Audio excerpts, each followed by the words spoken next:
February. February was such a phenomenal reading month. It filled my soul, but then also still genuinely left me with like this thirst for knowledge. So many 4s, a potential 5, and then we have a few DNFs. But the DNFs didn't distract from the overall like amazing month that was had. This month, I learned about the history of very prominent cults, which was very interesting and fascinating to read about. I also learned the value of pushing your limit as an introvert and the value that can bring in human connection, even though it's hard. I laughed at the audacity of an unwell bisexual who wanted to have her cake and proceeded to eat it too, which was such a fun, silly, ridiculous, wild ride. I learned from and took so many notes on the Japanese reason for being, aka Ikigai, which was so incredibly impactful and informative. Then I felt the pain of what it meant to empathize as a daughter whose mother is going through schizophrenia. Officially, I read 5 great stories. I DNF'd 2, so we'll go through them one by one. Not in chronological order, just by what kind of stands out to me. Also, if you could consider interacting with this video in any way, shape, or form, it really helps out my channel. I know people say that all the time, but like, oh my god, a couple months ago I had maybe 20 subscribers, and then I asked a couple people to consider just like joining the channel or giving me a like or a comment, and then now all of a sudden I'm getting some sort of interaction, which I appreciate so much. Thank you to the people that have joined my channel. It means the most that people see the things that you put effort into, and they also like share in that, and then we create this little community. Yeah, so if you would consider liking or sharing or joining this channel, it's a free country, so like do what you want, but if you could, I would appreciate it. Thanks. Oh my god, pause. I forgot to give you my rating scale. So obviously we do the 0 to out of 5. Some people even do like 6 stars, but my rating scale is based off of like what I would imagine a good food experience to be.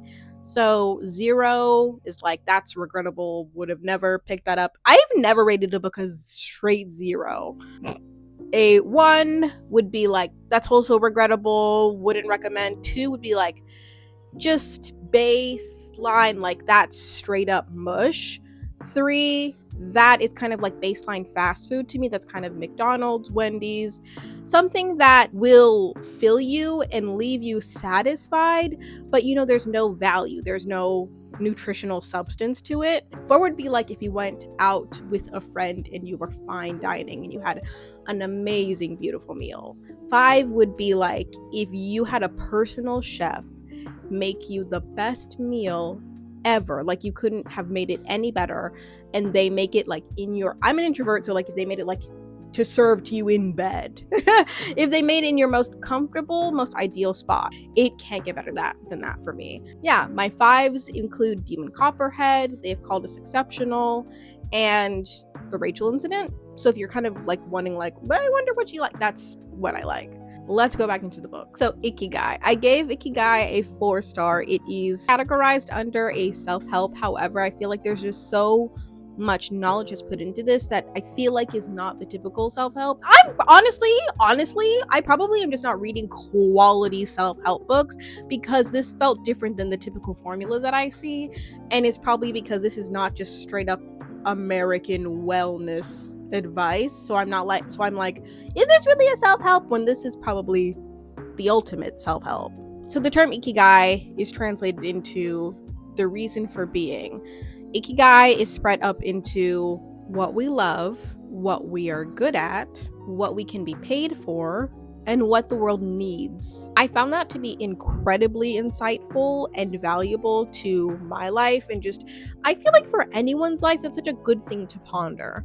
What am I good at? And then what can I also monetize? But then also, what do I genuinely love in order to contribute? And then what does the world need out of me? Sometimes I think it's really easy to read a self-help book, and sometimes they'll offer like a blurb of substance, but then they'll just go into like fluff and be like, if you feel bad, eat a cupcake. But this was like so packed with substance and history.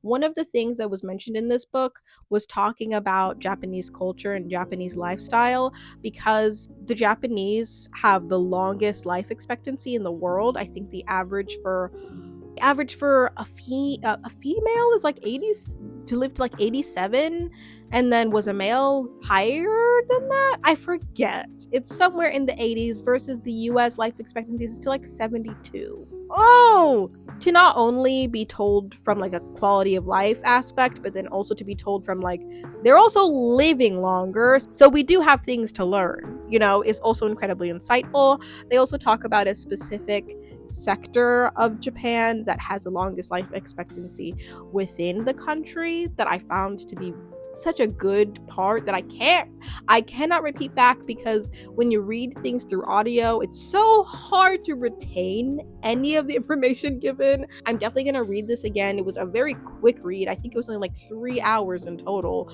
so I could reread it a couple times. Phenomenal. I give it a 4 out of 5, even though it is very difficult to rate nonfiction. Next, we have Big Swiss by Jen Began. Oh my word. I really like this book. I gave it a 4.5. If you don't know what Big Swiss is about, watch my video where I go through the very beginning of me reading it to the very end. The short description, which I think is written in the book, is basically this transcriptionist, very quirky, interesting character has an affair with a client, which she is transcribing for, a sex therapist, and she has an affair with her name is Big Swiss, and Big Swiss knows nothing about the fact that basically the transcriptionist knows everything about her. And it's just such a deliciously ridiculous concept where the author does a really, really good job of balancing very hard, heavy topics like assault. There's sexual and physical assault in this, but then also keeping it light with, moments of what is that called when you're having like a break for comedy? Comic relief. I love somebody that can write good quirky characters, but that are also still in the real world, I thought it was a little bit outrageous, a little bit ridiculous, but then also still goes back to the fact that this story is based in a lot of trauma for like most parties, and it will remind you of that. I liked it. I thought it was great. 4.5. Big Swiss, chef's kiss. Thank you. So next we have Cultish by Amanda Montell. Wow.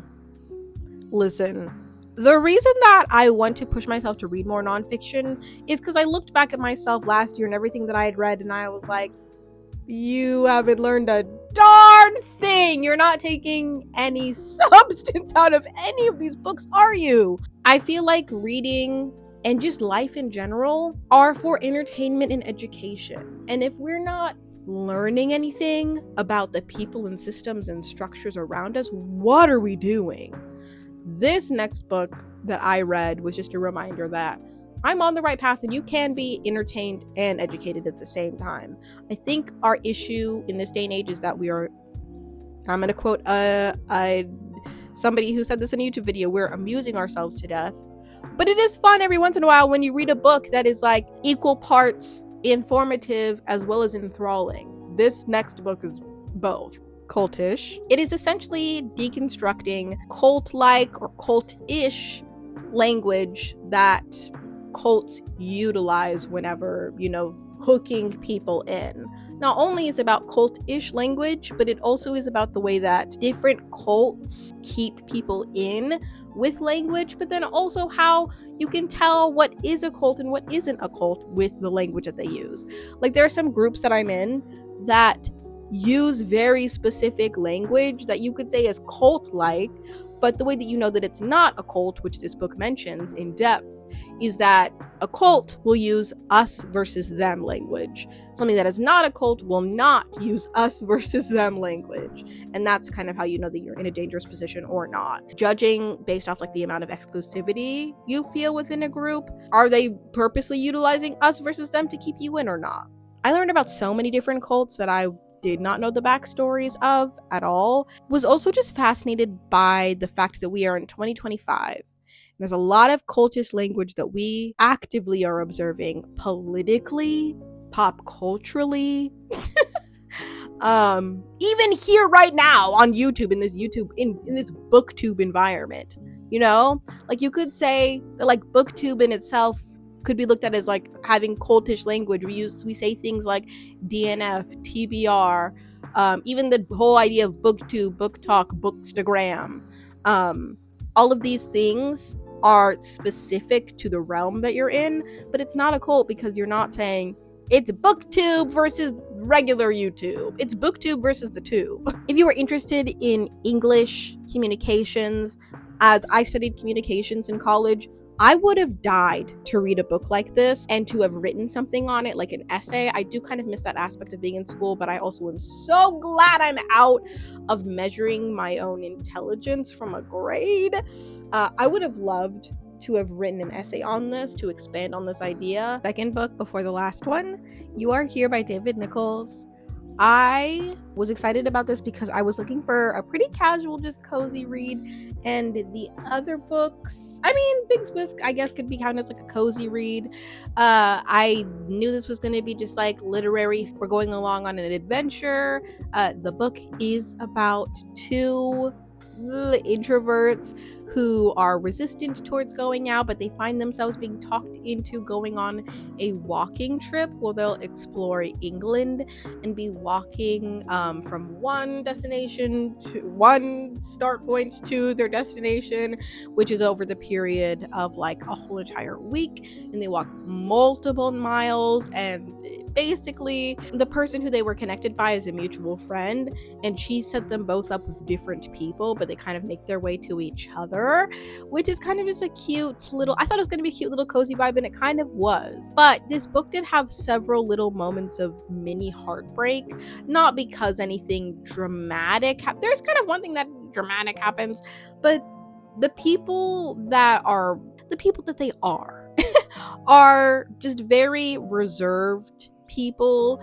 who, this is kind of like a big deal for them. And the book's strong point is its introspection, and I love a good introspective character. Oh my word.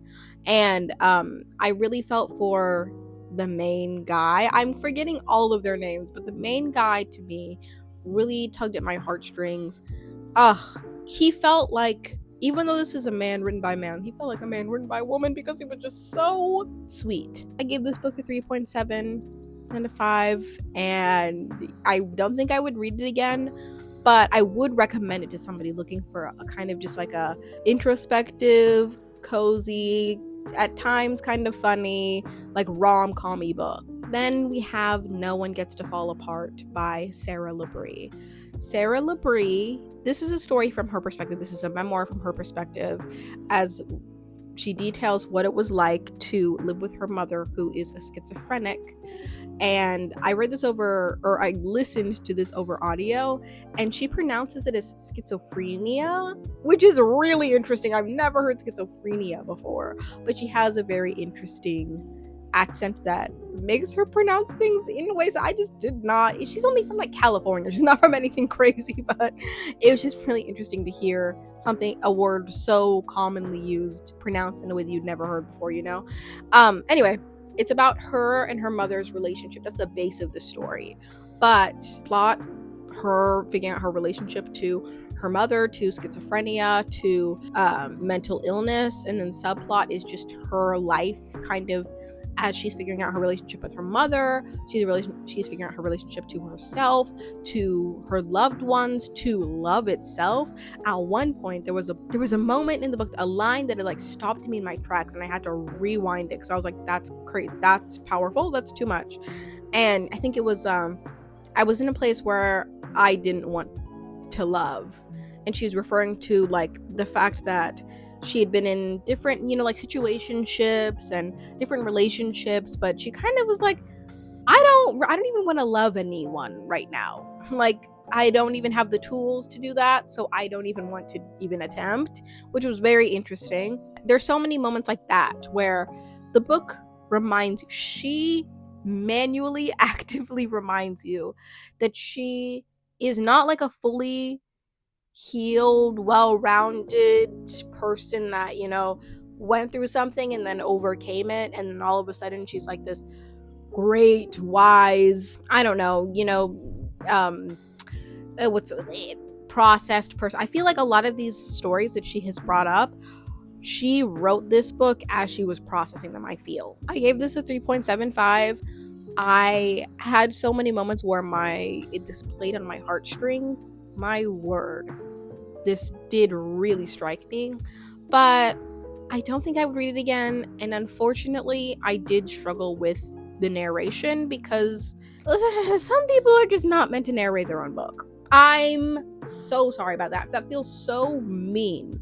But like, sincerely, I had a little bit of a hard time knowing that this was good content, but the way that it was presented, I think I would have enjoyed it more if she wasn't the one to read it, because I think she's a little bit of a hard time conveying the ideas. I have a feeling I would have liked this more if I had just read it through a physical book, or if somebody else had just narrated it. I feel that's a, there's some books where, like, you'll go into Libby and you'll play the sample and you're like, nope, I'm not doing it with that narrator. You ever have that? The narrator will make or break things, and it just broke it for me. It did. It broke it for me. That's really all I got. Please let me know if you have any book recommendations. Or I haven't read a thriller in a while because I've been, like I mentioned, looking for books of substance. Whoa, I am actually reading Black Cake right now. Thanks to a recommendation that somebody gave me in my comments. I really, really appreciate it. And I'm really enjoying it so far. Like, I have a feeling this could turn out to be like a 4 or 5 star for me, just because I feel like this is turning out to be really strong. And I might even watch the Hulu adaptation, but we'll see. We'll see. It could turn me. Who knows? It's early days. I'm only like 60 pages in. So also, I just got a copy of the magical, what is that called? I think we're like the magical age of overthinking, the digital age of overthinking, also by the person who wrote Cultish, because I saw that she had other books and I was like, oh, let me get some of that. Yeah, I'm very excited to get into it. Phenomenal month for reading. So very happy about the things that I did get to read. Let me know how your month of reading was, what the heck's going on for you, any books you would like to read, any books you'd like me to read. Wherever you are, whoever you are, whatever you're doing, whatever time of day it is, I hope you have a valuable morning, afternoon, or night.